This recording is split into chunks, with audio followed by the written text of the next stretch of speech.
எல்லோருக்கும் வணக்கம் நண்பர்களே. நாங்க அடி வாங்காத நாள் ஏதாவது இருக்கா ஸ்டாக் மார்க்கெட்ல? கிடையாது அப்படின்ற மாதிரி இன்னைக்கு நம்ம அடி தான் வாங்கியிருந்தோம் காலையில. எப்படியோ க்ளோசிங் பேசிஸ்ல சென்செக்ஸும் நிஃப்டியும் ரெக்கவரி ஆயிருக்கு. அதுலயும் குறிப்பா நிஃப்டி 300 பாயிண்ட்டுக்கு மேல ரெக்கவரி ஆகி 6 பாயிண்ட் வச்சுங்க அப்படின்ற மாதிரி க்ளோஸ் ஆயிருக்கு. இதனால இன்னைக்கு பெரிய பெனிஃபிட் இல்லை, சூப்பரான ரெக்கவரி தான். ஆனா எதுல பெனிஃபிட் அப்படின்னு பாத்தீங்கன்னா ஐடி ஸ்டாக்ஸ் வச்சிருக்கிறவங்களுக்கு தான். 750 ஷேர்கள் ரொம்ப முக்கியமான ஷேர்கள் என்எஸ்சி இந்தியா எக்ஸ்சேஞ்சில். அதில் 165 தான் பாசிட்டிவ்ல க்ளோஸ் ஆயிருக்கான். ஆனால் ஐடி ஸ்டாக்ஸ் எல்லாம் எடுத்து பார்த்துட்டீங்கன்னா சூப்பராக ரெக்கவரி ஆயிருக்கான். பர்சிஸ்டன்ட் சிஸ்டம்ஸ் கிட்டத்தட்ட 5% ரெக்கவரி. எல்லாம் ஒரு வருஷம் லோவில் சுற்றிக்கிட்டு இருந்த பயலுக்கு தான். அதான் சொல்கிறேன் பாருங்க, என்னைக்கு எந்த ஷேர்களுக்கு ஒரு டேர்னிங் பாயிண்ட் கிடைக்கும் அப்படின்றது தெரியாது. இன்னைக்கு இவனுக்கு முயற்சி பண்ணியிருக்கானு. ஐடி ஷேரில் பர்சிஸ்டன்ஸ் ஒரு 5% ஏறி இருக்கான். ஒரு வி போட்டுருவானா இல்லையா அப்படின்றத பொறுத்து இருந்து பார்க்கணும். அதே மாதிரி கோஃபோர்ஜும் 1 இயர் லோவில் ட்ரேட் ஆகிட்டு இருந்த ஷேர் அவன் இன்னைக்கு 5% மேல் நோக்கி ஏறி இருக்கான். ஓஎஃப்எஸ்எஸ் 5% ஏறி இருக்கு. டெக் மஹிந்திரா, இன்ஃபோசிஸ் பெருசா மேலே வரல, டிசிஎஸ் மேலே வரல, விப்ரோ மேலே வரல. ஆனால் பெரிதும் எதிர்பார்த்திருந்த டெக் மஹிந்திரா பழையபடி இன்னொரு 5% ஏறி இருக்கான்.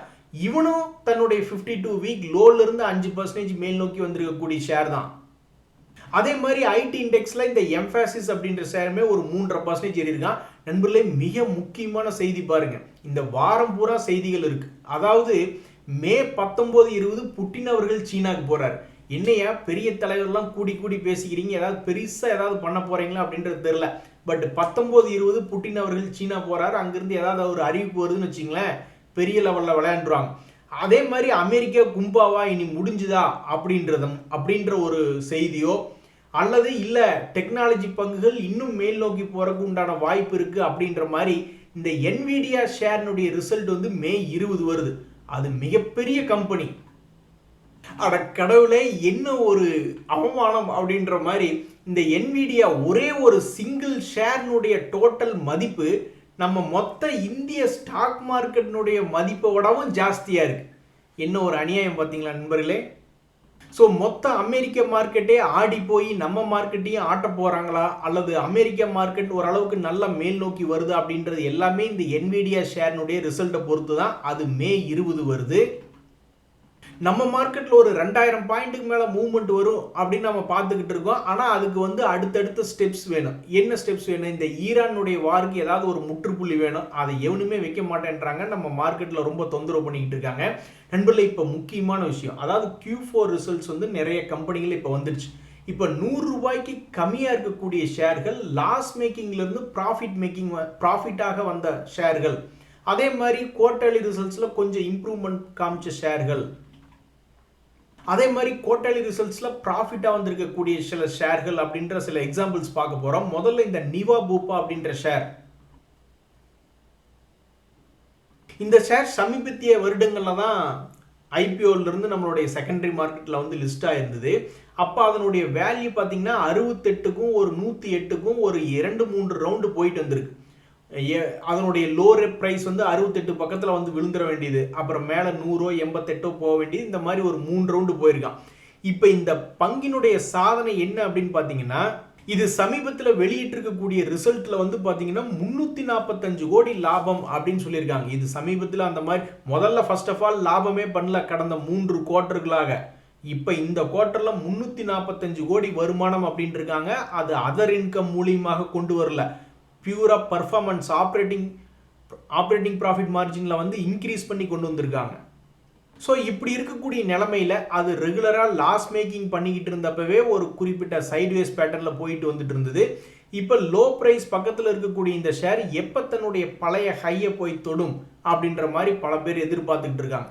ஸோ 100 ரூபாய்க்கு கீழே இருக்கக்கூடிய ஷேர் லாஸ் மேக்கிங்லேருந்து ப்ராஃபிட் மேக்கிங்க்கு திரும்பிய ஷேர் அப்படின்ற ஒரு செய்தியில் இந்த நிவா பூப்பா அப்படின்ற ஷேர் வருது. இந்த மதர்சன் சுமி ஒயரிங் அப்படின்ற ஷேருமே 100 ரூபாய்க்கு கீழே 39 ரூபாயில ட்ரேட் ஆகி கொண்டிருக்கக்கூடிய ஷேர். சமீபத்தில் இந்த வருஷத்தில் இயர் ஹை பக்கத்தில் வந்திருந்த 52 ரூபாய்னு, அதுக்கப்புறம் 35 வரைக்கும் போயிட்டு 42 வரைக்கும் போயிட்டு மறுபடியும் இப்போ இயர் லோ பக்கத்தில் தான் ட்ரேட் ஆகிட்டு இருக்கு. மொத்தமாக இதனுடைய ஹை வந்து 50 ரூபாய்க்கு. சமீபத்தில் இதனுடைய கடந்த 2-3 வருஷத்தினுடைய வேல்யூ பார்த்துட்டு இருக்கீங்கள, ஒரு 35லேருந்து ஒரு 50 வரைக்கும் போகிறதும், மறுபடியும் 35 வந்து விழுகிறதும், மறுபடியும் 50 போகிறதும், இப்போ மறுபடியும் ஒரு 40ன்னு வந்து விழுந்திருக்கு. ஸோ இந்த எம்சுமி எப்போ தான் தன்னுடைய பழைய ஹையை வந்து திருப்பி தொடும் அப்படின்னு பார்த்து கொண்டிருக்கக்கூடிய நேரத்தில் இவங்களுடைய ரிசல்ட் என்னவாக வந்திருந்தது அப்படின்ற மாதிரி நீங்கள் பார்த்தீங்கன்னா 167 கோடி லாபம் அப்படின்னு சொல்லியிருக்காங்க.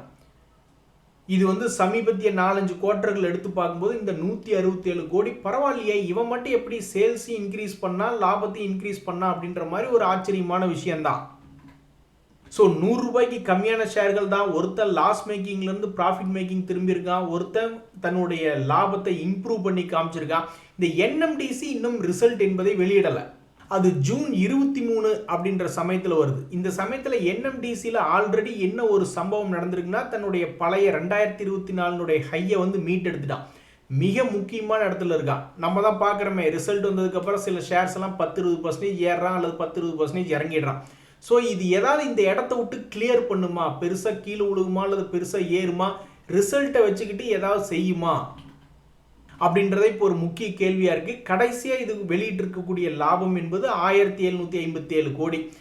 1968 கோடியெல்லாம் ஏற்கனவே அவங்க வெளியிட்டிருக்காங்க. ஸோ இப்போ வரக்கூடிய ரிசல்ட்ஸ் வந்து ஏதாவது ஒரு 2200 2500 வெளியிட்டாங்கன்னு வச்சிங்களேன், ரொம்ப சூப்பராக இருக்கும். கடைசியாக இந்த எஸ் பேங்க் ஷேர், இதுவும் 100 ரூபாய்க்கு கீழே இருக்கக்கூடிய ஷேர் தான். 21 ரூபாய் 80 பைசா ட்ரேட் ஆகிட்டு இருக்கு. ஒரு சிங்கக்குட்டி மாதிரி தன்னுடைய ரிசல்ட்டை வெளியிட்டிருக்கான். 7662 கோடிக்கு ரெவென்யூ, லாபம் என்பது எடுத்து பார்த்தோம்னா 1082 கோடி. அது இந்த ஜில்லாவிலேயே அவன் பண்ணல. ஸோ தன்னுடைய லாபத்தை வந்து இம்ப்ரூவ் பண்ணி ரிசல்ட் கொடுத்துருக்கக்கூடிய பங்கு துரதிருஷ்டவசமாக எல்லாம் நிறைய பேர் என்ன நினச்சிருப்பாங்க, சரி நல்ல ரிசல்ட் வரும்போது கீழே விழுந்து கிடந்துருந்தானா நல்லா இருக்குமே அப்படின்ற மாதிரி நினச்சிருப்பாங்க. ஆனால் தற்போது இந்த ஷேர் எந்த இடத்துல இருக்குன்னா 2025 ஒரு குறிப்பிட்ட இடத்துல இருந்து 4 முறை இறங்கியிருக்கான். அந்த இடத்துல தான் தற்போதைக்கு உச்சத்தில் தான் இந்த எஸ் பேங்க் என்பது ட்ரேட் ஆகிட்டு இருக்கு. ஒன்றா பெரிய லெவலில் கீழே வந்து விழுந்தா நல்லா இருக்குமே அல்லது பெருசாக மேல் நோக்கி போச்சுன்னா நல்லா இருக்குமே அப்படின்ற மாதிரி பல பேர் எதிர்பார்த்துக்கிட்டு இருக்காங்க இந்த எஸ் பேங்க் ஷேரில். ஸோ 100 ரூபாய்க்கு கீழே இருக்கக்கூடிய ஷேர்கள் அப்படின்ற ஒரு செய்தியில் இந்த NMDC, Niva Bupa, Motherson wiring, Yes bank போன்ற ஷேர்களை பார்த்துருக்கோம்.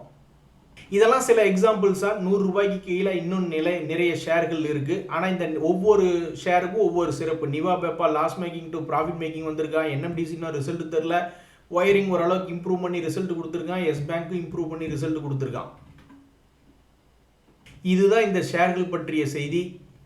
சோத்துலேயே அடி வாங்கியாச்சு, சேத்துலேயே அடி வாங்கியாச்சு அப்படின்ற மாதிரி குரூடாயிலுடைய விலை ஏறும் பொழுது அடி வாங்கிய பங்குகள் தான் இந்த ஹெச்பிசிஎல், ஐஓசி, பிபிசிஎல்லாம்.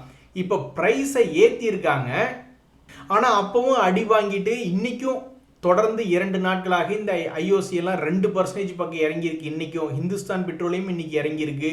அதே மாதிரி பிபிசியிலும் கிட்டத்தட்ட 1.25% இறங்கியிருக்கு.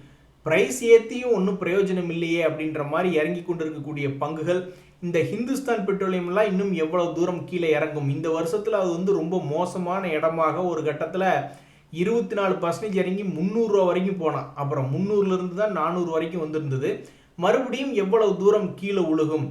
அதே மாதிரி இந்த இந்தியன் ஆயில் கார்பரேஷன்லாம் அவ்வளோ வீக்கெல்லாம் ஆகலை.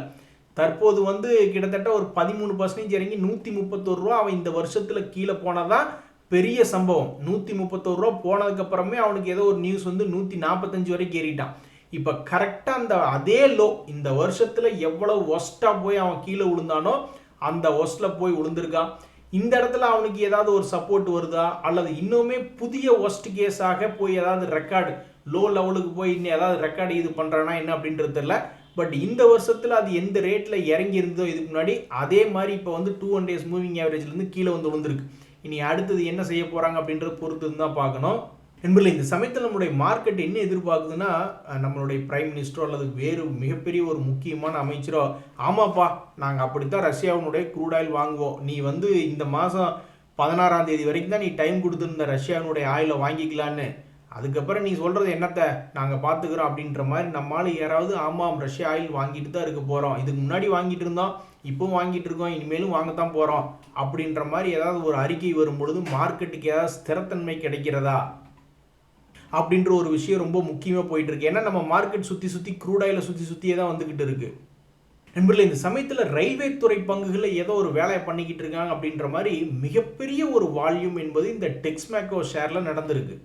அதாவது இந்த டெக்ஸ்மேக்கோ ரயில் இன்ஜினியரிங் அப்படின்ற ஷேரில் பார்த்தீங்கன்னா கடந்த சில நாட்களாக எப்போதும் இல்லாத ஒரு வால்யூம், எப்போவுமே இவனுடைய ரெகுலர் வால்யூம் இவ்வளவுதான். ஆனால் இந்த கடந்த சில நாட்களில் திடீர்னு மிகப்பெரிய வால்யூம் என்பது பண்ணியிருக்காங்க. இந்த வால்யூம் நடந்திருக்கும் பொழுது இந்த ஷேரினுடைய விலை என்பது என்ன அப்படின்னு பார்த்தீங்கன்னா, அது ஆல்மோஸ்ட் ஒரு 1 இயர் லோ, அதாவது 1 இயர் கூட இல்லை, 2024 கீழே தான் 3 இயர் லோ அப்படின்ற மாதிரி ட்ரேட் ஆகிட்டு இருக்கு. இதுக்கு மேலே எங்களால் தாங்க முடியாது அப்படின்னு சொல்லிட்டு வித்துட்டு போகிற குரூப்பா இது, அல்லது புதுசாக உள்ளே இறங்கி வாங்குதுங்களா, எந்த குரூப் என்னன்றது தெரில. இதுக்கு முன்னாடி ஒரு இடம் இப்படித்தான் ஒரு ஹை வால்யூம் நடந்திருக்கு. அதை பார்த்தாவே தெரியுது. இந்த ஹை வால்யூம் என்ன பண்ணியிருக்காங்கன்னா, கையில் இருக்கக்கூடிய ஷேர்களை எல்லாம் வித்துட்டு போயிட்டாங்க. அதாவது கையில் இருக்கக்கூடிய ஷேர்களை வித்தரலாம் அப்படின்னு நினச்சி ட்ரேடு நிறைய பண்ணியிருக்காங்க. அவங்க நினச்சது கரெக்டாக போயிடுச்சு. ஏன் அப்படின்னா 250க்கு அப்புறம் பெருசாக கீழே இறங்கி இப்போ 100 ரூபாய்க்கு பக்கத்தில் ட்ரேட் ஆகிட்டு இருக்கு. இப்போ அதே மாதிரி ஒரு பெரிய வால்யூம் என்பது நடந்திருக்கு. இந்த வால்யூம் எதுக்காக நடந்தது, மேலே ஏறிட்டுன்னு சொல்லி ட்ரேட் நடந்திருக்கா அல்லது இறங்கிட்டுன்னு சொல்லி நடந்திருக்கா நம்மளுக்கு தெரியாது. கொஞ்ச நாள் கழிச்சு வாங்கி இது மேலே ஏறி இருந்தான்னா, ஓ இது மேலே போகணும்னு நினச்சி தான் வாங்கியிருக்காங்க, பெரிய ஆளுக்கு ஏதோ ஒரு குரூப் வாங்கி வச்சுக்கிட்டாங்க அப்படின்ற மாதிரி தோணும். ஒருவேளை கீழே இறங்குச்சுன்னா இதுக்கு முன்னாடி எப்படி ஒரு குரூப் வேண்டான்னு சொல்லி வித்துட்டு ஓடி போய் எஸ்கேப் ஆச்சோ அதே மாதிரி இப்போ எஸ்கேப் பண்ணுறாங்களா அப்படின்ற மாதிரி தோண வரும். ஆக மொத்தம் இந்த ஸ்டாக்ல டெக்ஸ்மேக்கோ ரயில் சிஸ்டமில் ஒரு முக்கியமான தகவல் என்னன்னா, அதிகமான வால்யூம் என்பது சமீபத்தில் நடந்திருக்கு. நண்பர்களே, இந்த சமயத்தில் உங்களுக்கு தெரியாது இல்லை, இந்த கோல்டு ரிலேட்டடாக எனர்ஜி ரிலேட்டடான ஷேர்களில் தான் இப்போ நியூஸ் ஓடிக்கிட்டு இருக்கு. அவனுக்கு தான் திடீர்னு பெரிய அளவில், அப்புறம் இந்த மெட்டல்ஸ் ஸ்டீல் ரிலேட்டடான கம்பெனிகள்லாம் திடீர்னு பெரிய வால்டிலிட்டி ஆகிறாங்க. ஏன்னா அது ரிலேட்டடாக தான் நியூஸ் ஓடிக்கிட்டு இருக்கு. இப்போ இந்த டைட்டன் அப்படின்ற ஷேர் வந்து இந்த வருஷத்தில் பார்த்தீங்கன்னா 2026 ஒரு முறை ஏறி இறங்கிட்டான், இன்னொரு முறை ஏறி இறங்கிட்டான். இனி அடுத்தது இவன் வைக்கக்கூடிய பாதை சிங்கப்பாதையா பூப்பாதையான்னு தெரில. ஆனால் இன்றைய தேதியில் இந்த ஷேரினுடைய விலை என்பது தற்போது லோவில் ட்ரேட் ஆகிட்டு இருக்கு. இன்னொரு மாதம் 2 மாதம் இது ரொம்ப வால்டிலிட்டியான பங்காக இருக்கிறதுனால இன்னொரு 1 மாதம் கழித்து பார்க்கும்பொழுது இது என்னவாக இருக்கும் அப்படின்னு பார்க்கறதுல ரொம்ப சுவாரஸ்யமாக இருக்குது. ஸோ இப்போதைக்கு 200 days மூவிங் ஆவரேஜ் பக்கத்தில் ட்ரேட் ஆகி கொண்டிருக்கக்கூடிய ஒரு வாலட்டிலிட்டி ஷேர் அப்படின்ற நியூஸில் இந்த டைட்டன் அப்படின்ற ஷேர் வருது. நண்பர்களே, யாரை பார்த்தாலும் தொழில் செய்கிறவங்க ரொம்ப சும்மா இருந்தாங்க, ரொம்பவுமே புகைச்சலாக இருக்குங்க அப்படின்னு புலம்பிக்கிட்டே இருப்பாங்க. ஆனால் ஏதாவது ஒரு நேரத்தில் வந்து சூப்பராக கில்லி மாதிரி பெரிய ப்ராஃபிட் பண்ணிட்டு ஒரு 10 பங்களா, ஒரு 10 ஏக்கர் தோப்பு அப்படின்ற மாதிரி வாங்கி போட்டுக்கிட்டு போயிட்டே இருப்பாங்க. அப்படித்தான் இந்த சிஎட் அப்படின்ற பங்கு நம்ம நினச்சிக்கிட்டு இருப்போம். குரூட் ஆயிலினுடைய விலையெல்லாம் ஏறிடுச்சு, அதே மாதிரி ரப்பர் மற்ற ரா மெட்டீரியல் காஸ்ட்லாம் இன்க்ரீஸ் ஆகிருக்கும் அப்படின்ற மாதிரி நம்ம நினச்சிக்கிட்டு இருப்போம். இந்த சமயத்தில் சிஎட்னுடைய சேல்ஸ் 4219 கோடி, அவங்க இப்போ வெளியிட்டிருக்கக்கூடிய லாபம் 244 கோடி என்பது அவங்க இந்த ஜில்லாலேயே பண்ணல. இப்போ பண்ணியிருக்கக்கூடிய லாபம் தான் பெரிய லாபம் அப்படின்ற மாதிரி இருக்கு. இந்த நேரத்தில் இந்த சிஎட் அப்படின்ற ஷேர் 200 days மூவிங் ஆவரேஜ் கீழே இருக்கு. 2025 இவன் கீழே இறங்கினா மேலே ஏறுறதும், மேலே ஏறினா கீழே இறங்குறதுமாக ஒரு குறிப்பிட்ட பேட்டர்னுக்குள்ளேயே போயிட்டு வந்துகிட்டு இருந்திருக்கான். இந்த வருஷத்தில் கூட நீங்கள் பார்த்தீங்கன்னா ரொம்பவுமே ஒஸ்ட் கேஸாக, ரொம்ப மோசமாக அவன் 200 days மூவிங் ஆவரேஜ்லேருந்து கீழே விழுந்தது. ஒரு முறை 13% இறங்கினா, அப்புறம் இன்னொரு முறை 10% பக்கத்தில் இறங்கினா. 2 முறையுமே அந்த சிஎட் அப்படின்ற ஷேர் ஏறி விட்டது. இப்போ மறுபடியும் இந்த ஷேர் வந்து ஒரு 10% பக்கம் 200 days மூவிங் ஆவரேஜ்லேருந்து தள்ளி கீழே வந்து விழுந்திருக்கான். இனி இந்த ஷேர்னுடைய ரிசல்ட் என்பது இந்த மார்க்கெட்டினுடைய ப்ரைஸுக்கு எந்த மாதிரி உதவும் அப்படின்றது பொறுத்து இருந்து தான் பார்க்கணும்.